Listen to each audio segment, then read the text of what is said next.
I'm Catherine Ross, and I'm here with Jim Cramer. We're joining you via Skype this morning in our efforts to practice social distancing. Jim, with all the talk of fiscal stimulus with the CARES Act, what isn't necessarily being considered is how that is adding to U.S. debt. Some pundits are expecting levels of debt that we have not seen in decades. So what kind of impact could this debt overhang have on investor sentiment? Well, I think that right now there's just so much money coming in that we don't care.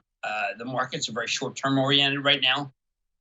They're not, and remember, we're in a deflationary spiral. So in the deflationary spiral, you're supposed to be able to print as much money as you can to be able to get it back to baseline. We don't want to make it so that it turns into a deflationary spiral that goes into an inflationary spiral. But I think we're still very far from that. So those are concerned about that. That's a short-term thing. We need to hold the fabric of society. This illness could destroy the fabric of any society. That's how bad it is. So I think we're okay, especially because I don't see commodities rallying. So I'm not as worried about the debt. I am concerned that we could have two societies, but that's neither here nor there for the purposes of where people are trying to make money on stocks. Jim, ever since this pandemic began, gold continues to gleam. What does this mean for our longer-term strategy? Well, it means you have to own, and I've been keep waiting for it to come down for action alerts. But if you can own Barrick Gold, which hit another high today, that's the run that's one's run by Dr. Mark Bristow. It is incredibly good. It's a combination of Randgold and Barrick, and it's a must own. And we've been waiting. It's passing us by. It's 44 billion now. I mean, my hope is that you catch a day where gold's down. There should be a day. But gold this is an environment where you have to own gold. You have to own gold bullion, or have to own Barrick Gold. I'm talking to Newmont later today. And that's because of what you just said about what the debt loads. That's going to come home to roost. And when it does, it's going to be, you're going to want to own gold. According to reports, United and Delta are talking about selling miles ahead of schedule and for less money to raise cash to help them during this pandemic. What are these reported moves to raise cash telling you about this sector ahead of earnings? Well, see, that's a sector that I don't understand why those stocks are where they are, other than the fact that the Fed said that they would buy a lot of junk. I mean, I often talk about you need customers, and they don't have any customers. At the same time, United Airlines is down 64%. I mean, that's not an insignificant amount. So, I mean, what did they reflect is what you have to ask. Now, when you ask about American Airlines, okay, so American Airlines is down 57%. Does it make sense to buy it? No. Should it be at zero? No. It's kind of where it should be, I guess. We had this March 23rd crescendo low where a lot of stocks they traded at levels that are, that are the equivalent of, 28,000 going to 18,000 for the Dow. And a lot of them haven't recovered yet. So there's two markets. There's the markets with the companies that don't have customers. And then there's the markets with the companies that have great customers. And you got to be in the ones that have great customers, because that's where the winners are. I mean, there's a reason why Costco's up 10, because Costco has set up its company so that you'll go there and feel quite confident. There is a reason why United and Delta are raising cash. There's no price that you can put on a ticket on something that could get you sick. And I know from my Twitter feed, which is just horrible today, that people don't understand and are calling me scared. No, I represent a skein of thought which just says I will not go away on a plane because I know too many people who got sick on a plane. And I think if the people who are saying that I am a scaredy cat knew anybody who's been on a plane who got sick, I don't think they'd have the same point of view. So the airlines, I just can't get an investable thesis unless we have contact tracing, unless we have masks on everyone, unless we have something for if you have it, and testing, and then fine. Then I would even take a cruise. Well, no, I won't take a cruise, but then I feel like I at least understood why the stocks are going up. Oh, Jim. Okay, so Jim, you said before that 5G will have a positive impact on Apple's stock, but could a fresh look do the same thing? I'm sorry, which one? Could a fresh look on the iPhone do the same thing for Apple's stock as 5G? No, I mean what Apple Apple did this very historic combination with Android yesterday, where they have a great contact tracing system. And the reason I mentioned is because it just shows you that the phone itself is so good. You can do so many different things with it. And I think that people, I want to put the phone in that category of things that people are using very aggressively during this period. It's a device that's a winner during a period where some people are doing some things and some people are not doing others. So the people who went out to dinner, their money that they save, maybe they download apps. Now the app for Android and Apple's contact tracing doesn't cost anything, but there's winners and losers in this economy, and Apple's a winner because you can use that wherever you want. And obviously, small business is the loser because you don't need them. I mean, that's terrible. You just don't need them. Jim, your portfolio owns many of the FAANG names, and yesterday you pointed out how much you like Netflix right now. So are the FAANG names investors' best bets during this pandemic?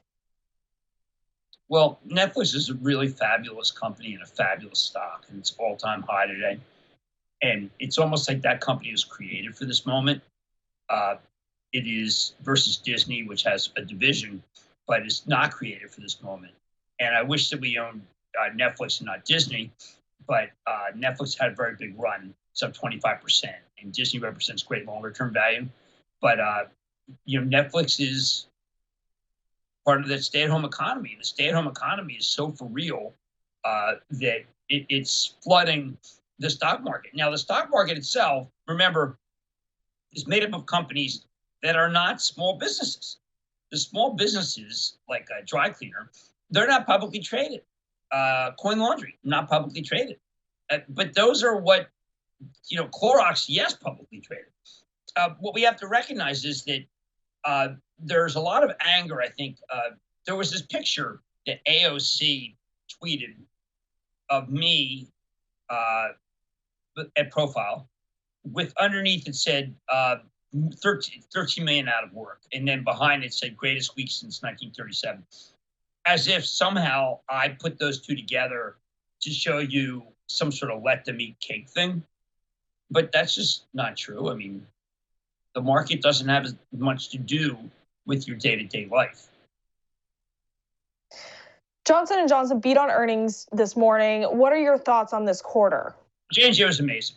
I mean, they issued a forecast that was down 9.5% midpoint. Turns out they have 9 drugs. Billion-dollar drugs that are going double-digit.